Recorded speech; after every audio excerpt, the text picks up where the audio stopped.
నా ప్రియ స్వామి నమస్కారము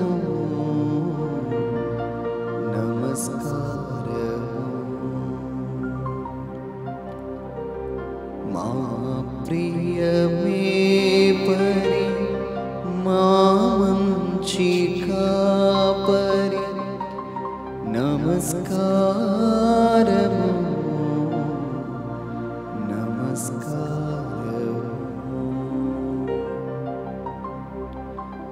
నమస్కారము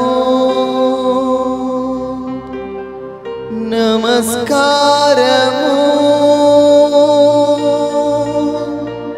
నమస్కారము.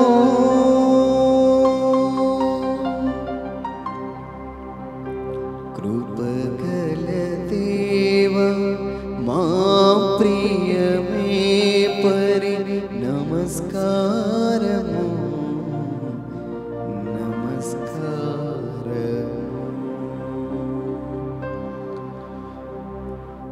యోహాను రాసిన మొదటి పత్రిక మొదటి అధ్యాయము 11వ వచనం. తన సహోదరుని ద్వేషించేవాడు చీకటిలో ఉండి చీకటిలో నడుచుకొనుచున్నాడు. చీకటి అతని కన్నులకు గుడ్డితనము కలుగు చేయను కనుక తాను ఎక్కడికి పోవచ్చున్నాడో అతనికి తెలియదు. నా ప్రియమైన వారులారా, క్రైస్తవ సంఘము, క్రైస్తవ సమాజము చాలా అత్యవసర పరిస్థితిలో తెలుసుకోవాల్సిన విషయము తన సహోదరుల్ని ప్రేమించాల్సిన విషయం. క్వైర్ మెంబర్స్గా ఉంటారు, ఒకరంటే ఒకరికి పడదు. కుటుంబంలో ఒకే కుటుంబంగా ఉంటారు, ఒకరంటే ఒకరికి పడదు. ఒకే ఆఫీస్లో పనిచేస్తారు, ఒకరంటే ఒకరికి పడదు. ప్రత్యేకించి దేవుని బిడ్డలకు దేవుడిస్తున్న ఒక హెచ్చరిక, తన సహోదరుని ద్వేషించువాడు చీకటిలో నడుస్తున్నవాడంట. అంటే అడుగులు ఎక్కడ పడతాయో తెలియదు, ఎక్కడ పడిపోతాడో తెలియదు అని బైబిల్ చెప్తుంది. కానీ మనమేమనుకుంటామో తెలుసా? సహోదరుల మీద ద్వేషం పెట్టుకొని, అసూయ పెట్టుకొని చర్చిల్లో, సంఘాల్లో, కుటుంబాల్లో ఉంటాం.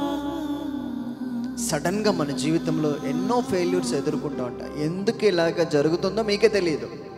మీరు అనుకుంటున్నారు ప్రతిరోజు ప్రార్థనలో ఉంటున్నాను, ప్రతిరోజు ఆరాధిస్తున్నాను, ప్రతిరోజు పాటలు పాడుతున్నాను, సంఘంలో ప్రతి అవసరమైన విషయాల్లో నేను చూస్తున్నాను, కానీ ఎందుకు నాకే ఎలా జరుగుతుంది? దానికి ప్రధానమైన కారణం నీ జీవితంలో ఎవరో శత్రువులుగా ఉన్నారు. నీ సహోదరులే శత్రువులుగా మారిపోయారు. వారిని ద్వేషిస్తున్నాం, వారు పాడుతుంటే ద్వేషిస్తున్నాం, వారు మాట్లాడుతుంటే అసహించుకుంటున్నాం. ఇదేం చేస్తుందో తెలుసా? గుడ్డితనం తీసుకుని వచ్చి నువ్వు ఎట్టు వెళ్తావో తెలియదంట. అక్కడ వాక్యం క్లియర్గా మనతో, తన సహోదరుని ద్వేషించువాడు చీకటిలో ఉండి చీకటిలో నడుచున్నాడు.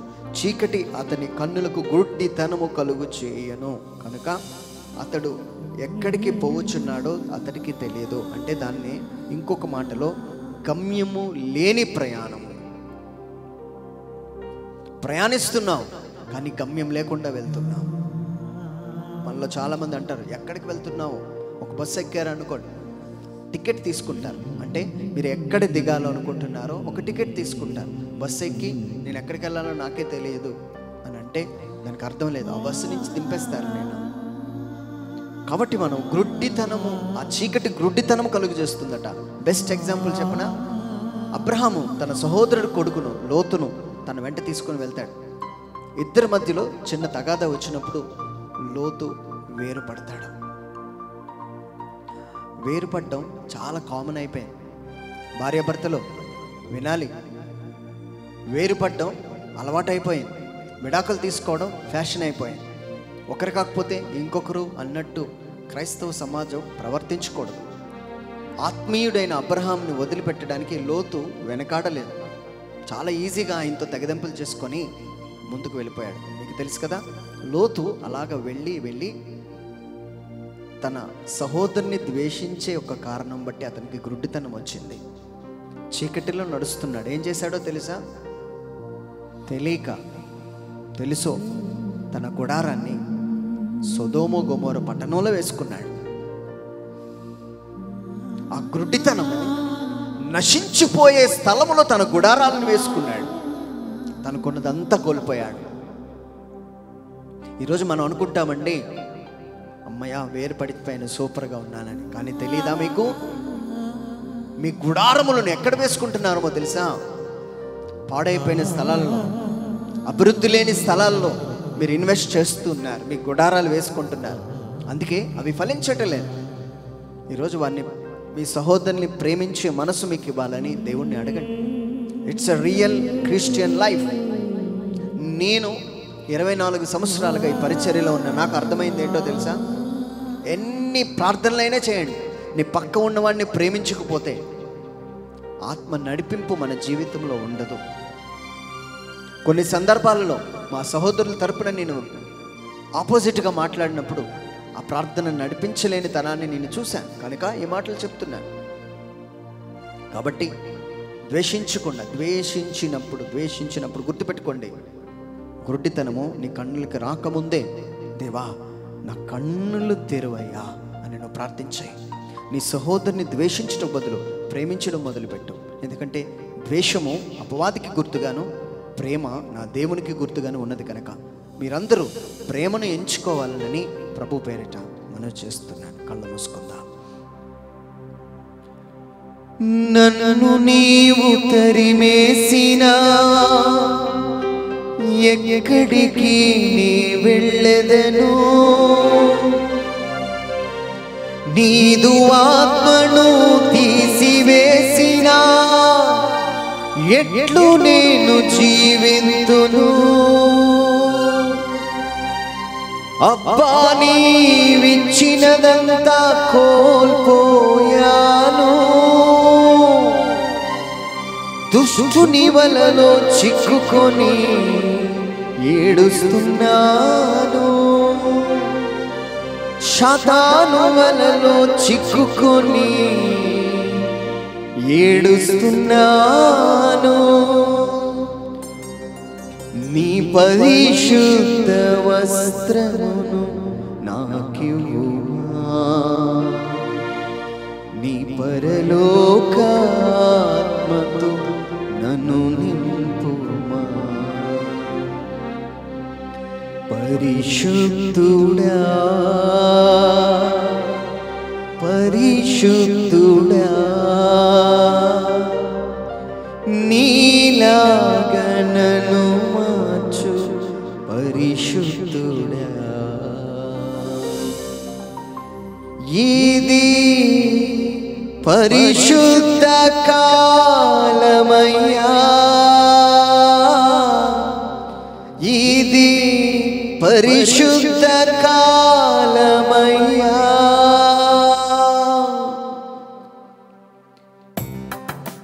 ఇది పరిశుద్ధ కాలం. చీకటి ఆవరించే కాలం కాదు, వెలుగును నింపే కాలం. The light will shine upon you. చీకటిలో ఉన్న మనకు, శత్రువులు, మన సహోదరులను ద్వేషిస్తున్న మనకు ఆయన కాంతి మన మీద పడే కాలం. ఈ కాలంలో ప్రార్థించండి, దేవుని మహిమ మన మీదకి రావాలి. దేవుని వెలుగు రావడం అంటే ద్వేషిస్తున్న నీవు నీ సహోదరుని ప్రేమించడమే నిజమైన వెలుగు. ఆ వెలుగు మన కుటుంబంలో, నీ భర్త మీద, నీ భార్య మీద, నీ పిల్లల మీద, నీ బంధువుల మీద వెలుగునట్లుగా. ఎవరినైతే మీరు మన్నించలేకుండా ఉన్నారు, మీ గుడారములో సొదొమ గొమొర ప్రాంతములో వేయకుండా, పాలు తేనెలు ప్రవహించు ప్రాంతంలో మీ గుడారములు వేయినట్లుగా దేవుడు మిమ్మల్ని దీవించాలని ప్రార్థించండి.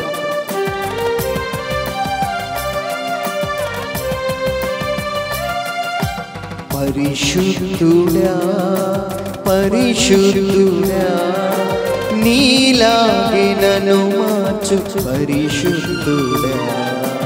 పరిశుద్ధుడా పరిశుద్ధుడా నీలాగే నన్ను మార్చు పరిశుద్ధుడా. ఇది పరిశుద్ధ కాలమయ్యా, ఇది పరిశుద్ధ కాలమయ్యా, ఇది పరిశుద్ధ ప్రజల యొక్క కాలం. ఇది పరిశుద్ధ ప్రజల యొక్క కాలమయ్యా.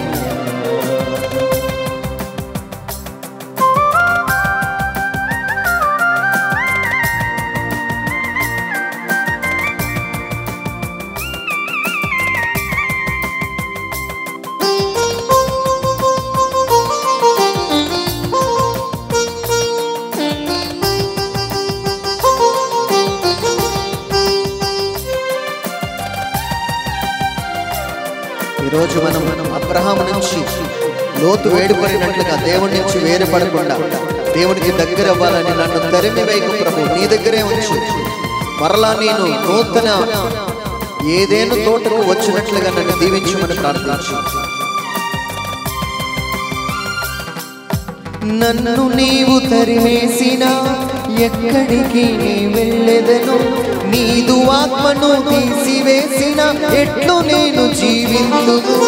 నన్ను నీవు తరిమేసిన ఎక్కడికి నీ వెళ్ళెదను, నీదు ఆత్మను తీసివేసిన ఎట్లు నేను జీవింతును. అబ్బా నీవిచ్చినదంతా కోల్పోయాను, అబ్బా నీవిచ్చినదంతా కోల్పోయాను. శతాను వలలో చిక్కుకొని ఏడుస్తున్నాను, శతాను వలలో చిక్కుకొని ఏడుస్తున్నాను. నీ పరిశుద్ధ కవచమును నాకివ్వుమా, నీ పరిశుద్ధ కవచమును నాకివ్వుమా. నీ పరలోకాత్మతో నన్ను నింపుమా, నీ పరలోకాత్మతో మమ్ము నింపుమా. ప్రభా, నా బిడ్డలు ఎంతమంది అయితే నాశనమను స్థలములో తమ గుడారాలను వేసుకున్నారో, ఇతరులను ద్వేషించకుండా వారిని ప్రేమించి మనసును అనుగ్రహించి వారి గుడారములో సొదొమ గొమొర్రా నుంచి మార్చబడి నిత్యము ఉండే నూతన యెరూషలేము వైపుకు తమ గుడారములను వేసుకునే కృపను వారికి ఇవ్వమని, మా హృదయములో రాతి గుండెను తొలగించి ఇతరులను క్షమించి నెమ్మదితో మాట్లాడే ప్రశాంతమైన మనస్సును మాకు ఇవ్వమని. వాక్యమందు శక్తి ఉన్నది కనుక ఆ శక్తి మా హృదయంలోనికి చొచ్చుకొని పోయి, ప్రభా నా తండ్రి, మా హృదయాలను ఛేదించి మనల్ని పరిశుద్ధపరిచినట్లు చేయమని యేసయ్య నామములో అడిగి పొందుకుంటున్నాము తండ్రి. ఆమేన్. God bless you.